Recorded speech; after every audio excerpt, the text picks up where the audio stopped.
Hey, what's going on, everyone? I am live right now on both Instagram and Facebook at the same time. This is the first time I've done this. I have been fascinated for some time with the question of why it is that certain people are attracted to us and others aren't. And the people that are often attracted to us are the ones that we don't necessarily want to be attracted to us, and the ones that aren't are the ones that we do want.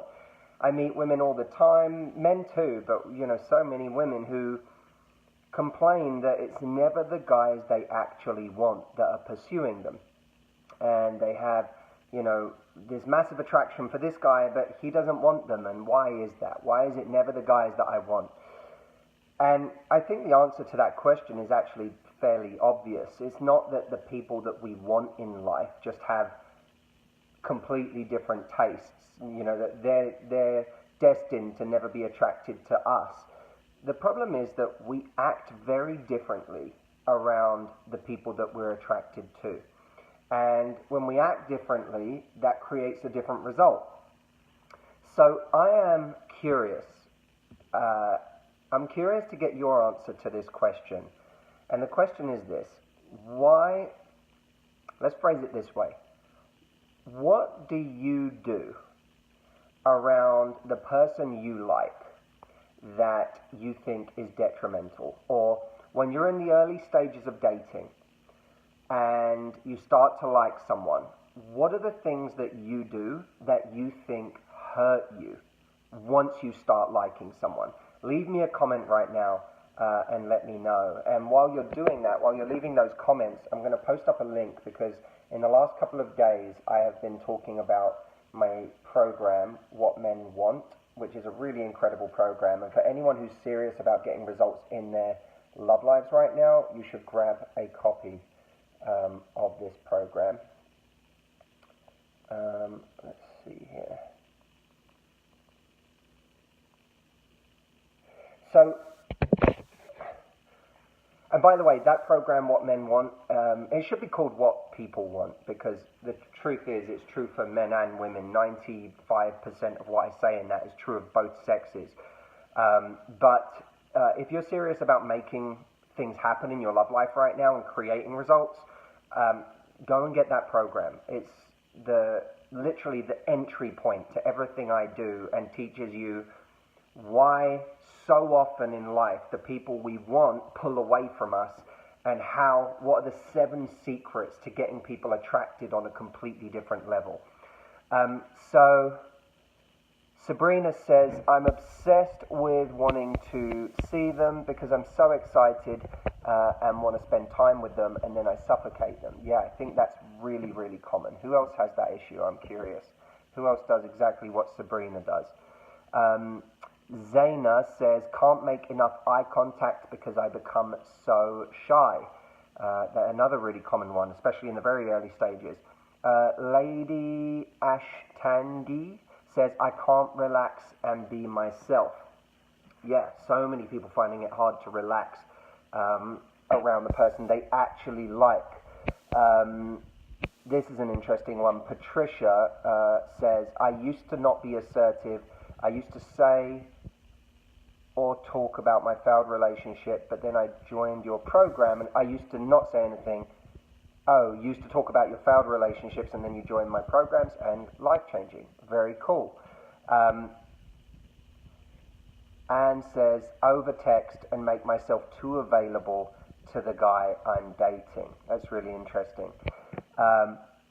D. Nirvana says, I script out what I want to talk and then get too nervous. Forget what I want to talk about and my body language changes. So, look, there's a really common theme here, which is overanalysis, which is becoming overly nervous around the person that we actually like, giving them too much power, too much authority over our emotions. And it's a problem because everything we should be doing to attract the person we actually want, we end up doing around the people we don't want. And the things that push someone away, they're exactly the things we do. Now, think about the things that attract someone we want. being ourselves, being just fun and playful. And by the way, we tend to get fun and playful when the stakes are lower. That's what's interesting. We start to let out a more carefree version of ourselves. It's kind of like when I was, early in my career public speaking, the speeches that didn't matter to me as much, the ones with smaller audiences or audiences that were less scary to me, I would just go up there and I would just do my thing and be silly and, tell jokes and have fun with it. And then when it was like there was someone important in the audience or it was a bigger audience, all of a sudden I started to get very freaked out. I started to overthink it. I started to make it all about the stakes in this moment.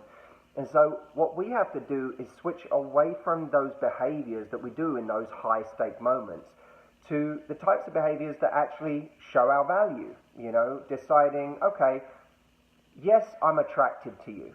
Yes, I like you, but that doesn't mean you've shown me everything that you need to show me yet for me to want you. That doesn't mean that you've proved yourself to be a great life partner yet. That doesn't mean that I've seen every quality that I'd love to see. It doesn't mean that if you treat me badly, I'll stick around. There's a lot for someone to do to be the right person for us. And so, once we remind ourselves of, you don't have to do much more than just remind yourself of the logic of the situation. That this person, especially in the early stages, hasn't proven themselves to be the one yet, whatever that means, the person we're going to spend our life with. They haven't proven themselves to be that yet. All they've shown is that they have some attractive qualities.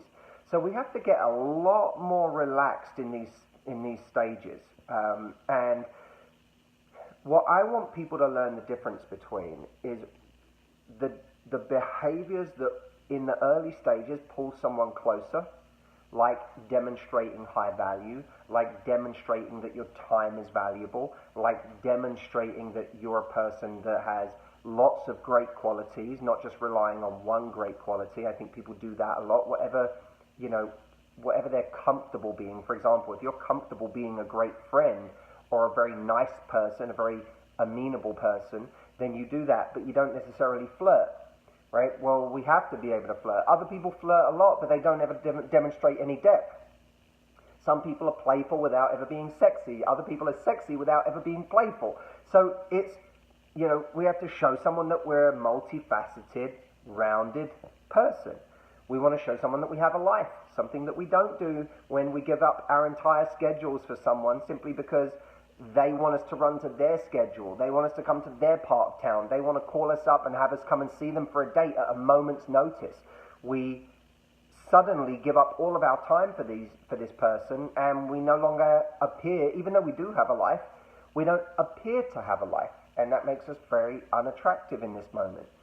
So there's all sorts of behaviors that turn someone off. And the sad part about this is that sometimes we turn people off even when the real us, the more authentic us, the more bold us, the version of us that does show our life to someone, that does, that does have a life, that does have a family, friends, people that love them, that does have standards, that never gets seen. And so often people are rejecting not us at our core, they're rejecting the version of us that we present to them when we're nervous, when we're trying to get someone to like us. And that's a shame. It's one thing to be rejected because someone's just wrong for us or we're wrong for them. But it's sad when we get rejected because we simply didn't show who we really are. And, in a sense, because we're trying to impress them, we want to avoid playing games. Everyone says, oh, I don't want to play games. But when we do get shy around someone, and when we are putting on a front or lowering our standards to see them, dropping everything at a moment's notice to spend time with them just because they're available, that is a kind of a game. That we are playing a game. We're playing the game of, I'll do anything to get you to like me. And so it's sad when that happens. It's sad when we lose someone for the wrong reasons and when we turn someone off for the wrong reasons. The right reason to turn someone off is that someone didn't appreciate who you are at your core, didn't appreciate, you at your best. The wrong reason to turn someone off is because we psyched ourselves out and did all the wrong things simply because we made the stakes too high and we put someone else on a pedestal. We overvalued them and undervalued ourselves. So, look, in this program that I've put a link to, if you're on Facebook right now, it's in the description. If you're on Instagram, it's a pinned comment. The program is called What Men Want. As I said, it should be called What People Want, because the truth is, the laws of attraction are the same. There are so many patterns in what makes people really attracted early on, or what drives people away from us early on. And in this program, I literally have 7 different secrets of what makes someone drawn to us in the early stages of dating, what magnifies attraction, what makes someone want to be around us, what makes someone want to go on that second and third and fourth date, what makes us different to anyone else. So I hope you'll pick up a copy, and it's a quick read. It's super easy to get through, but the information in there, although it's quick and it's simple, the information that's in there will last you a lifetime and will give you a kind of a quick and easy compass for how to not go wrong in the early stages and how to put your best foot forward in the early stages. So that if you get rejected, it's for all the right reasons and not for the wrong reasons. So go and grab a copy, and it's so good to be with you guys and just kind of reading some of the comments as they happen right now. There's been so many comments on this. We are a top Instagram live right now, which is really cool. Stella says, interested, go check it out, Stella. It's at the link that's in the description. And Ngozi, thank you so much. I appreciate you. Thanks for being here. Best Shelley says, please, Matt, crying face, but I don't know what you're referring to. Viola says, you're so right. Emma, boom. Elpida, awesome. So hello to all of you. Thanks for joining me on a live. This is really fun. If you're watching this on the recording, it's not too late. Go and grab a copy of the program. And I appreciate you guys. And it's fun to be on a little live with you for a few minutes. So I hope wherever you are in the world, you're happy and you're enjoying life. And look, my t-shirt says, now is better than never, right? See that? Make a great day. So go make a great day today. Be proactive. I've been doing this whole thing on social media this week, which is hashtag no more excuses. I don't want anyone to have any more excuses right now of why they're not getting what they want in their love lives, why things aren't moving forward. I want us to take control of our lives and get out there and do something. And yes, I love when you're online with me. I love when you're consuming my content. I love when we get to spend time together. But I also have to say I love more when people go out there and they do things and they get results and they come back and tell me those stories, because those are the ones that matter. Those are the ones that, it changes your life when you go and do something about it. All right, so now is better than never. Go do something. You can start by grabbing that program. As I said, it's super simple. You can literally read it in a night, but you'll start getting results tomorrow. All right, go check it out. It's at howtogettheguy.com/whatmenwant. It's pinned on Instagram. If you're on Facebook, it's in the description. And I will see you guys soon. Thanks so much for spending some time with me.